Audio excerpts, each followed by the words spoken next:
Singapore has a wild side which has adapted and survived in the urban city forest.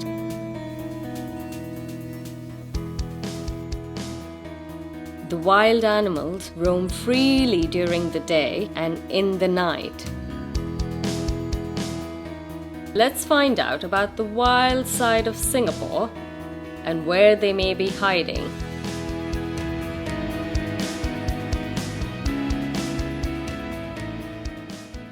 So Singapore is home to a rich variety of plant and animal species. In fact, we have recorded more than 2,000 species of vascular plants, more than 300 species of birds and butterflies.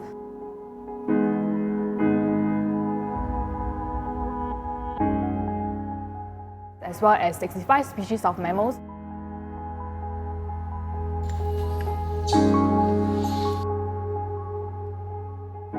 And in the past 5 years, we have also discovered about 450 new records of plant and animal species to Singapore.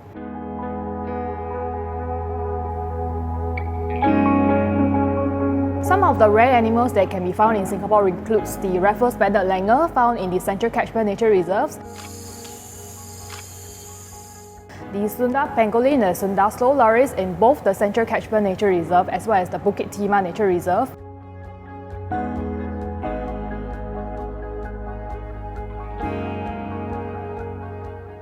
and also the estuarine crocodiles and mud lobsters in Sungai Buloh Wetland Reserve. Due to urbanization, we have lost quite a large amount of our primary rainforests, and some of our wildlife species such as the long-tailed macaques are now living on the edges of the forest.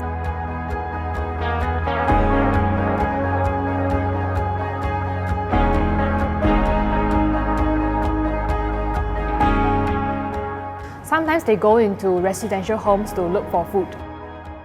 On the other hand, our smooth-coated otters have adapted very well to the urban landscape by using the extensive network of waterways to get from places to places.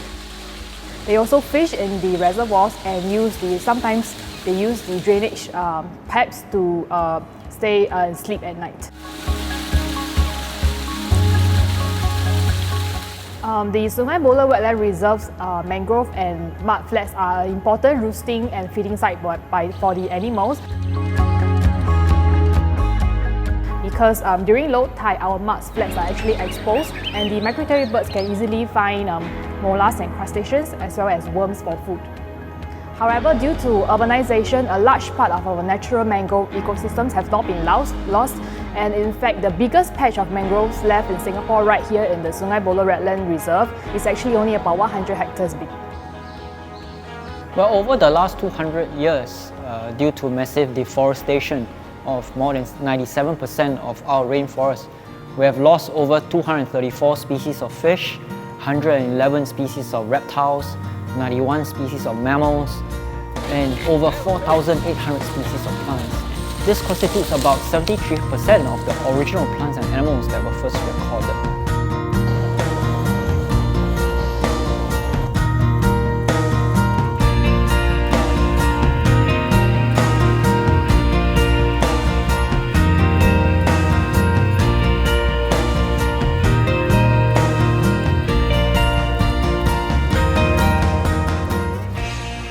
Well, even right here in Sungai Buloh, we have some of the world record holders actually.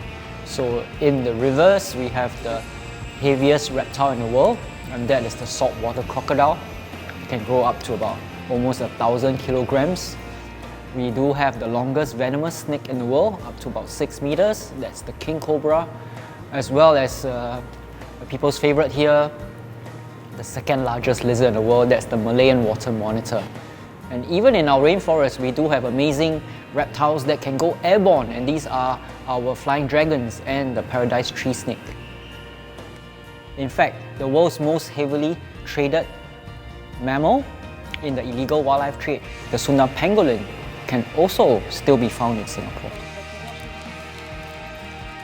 The loss of large wildlife species such as hornbills has actually reduced the amount of large forest seeds that are dispersed over time.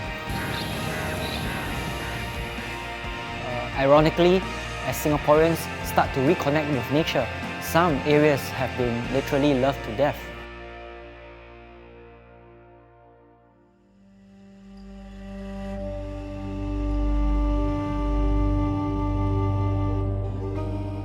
However, our biodiversity is being affected and animals rely on us to keep their natural habitats intact. It is important to recognize the impact our actions have on the environment and avoid creating pollution. Illegal feeding of wildlife have actually conditioned our long-tailed macaques to associate plastic bags with food. Aside from the negative health impacts from consuming this human food,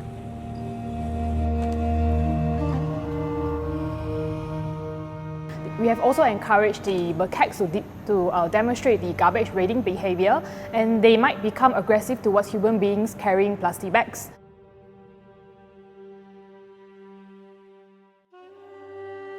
For hikers who enter our nature reserves after the light hours, they are actually also causing some kind of noise and light disturbance to the animals, and these are actually quite bad towards the nocturnal animals, which are very sensitive to light and sound.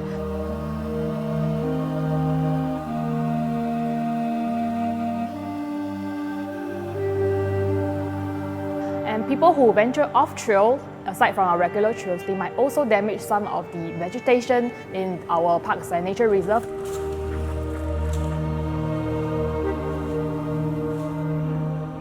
And this vegetation might actually be food plants for our animals. The Sunda pangolin has suffered massive habitat loss due to the city-state's rapid urbanization.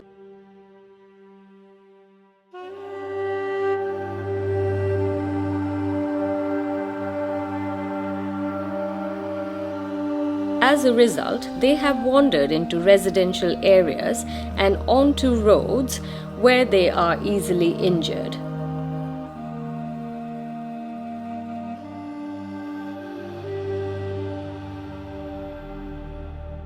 The Sunda pangolins are nocturnal animals like the slow loris and the tree-striped palm civet.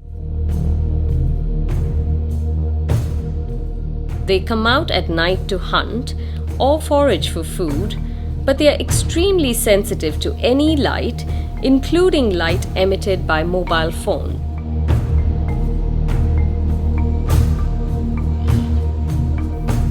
This then affects the animals foraging for their food at night.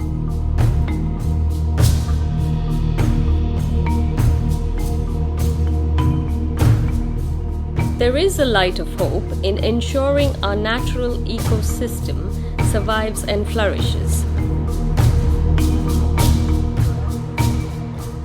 Each of us needs to play our part in conserving nature.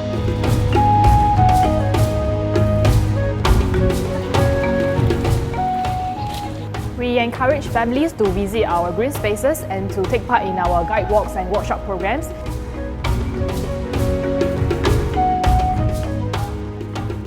They can also participate in our Families for Nature programs and bring their children around Singapore to collect stamps and answer questions.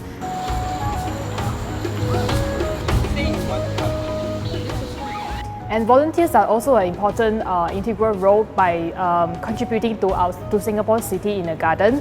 And we encourage all passionate volunteers to take part in our citizen science programs as well as the Community in Bloom programs.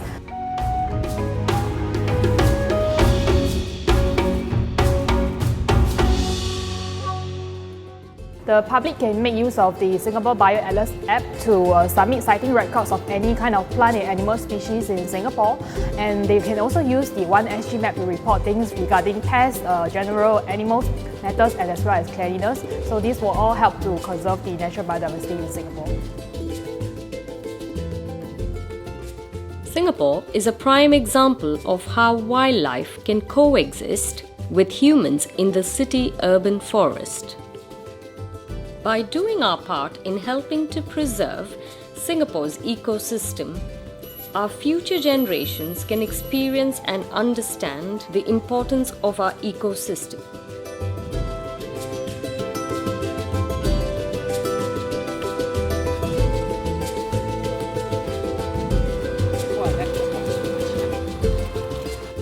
that way, we can have better lifestyles with nature surrounding us.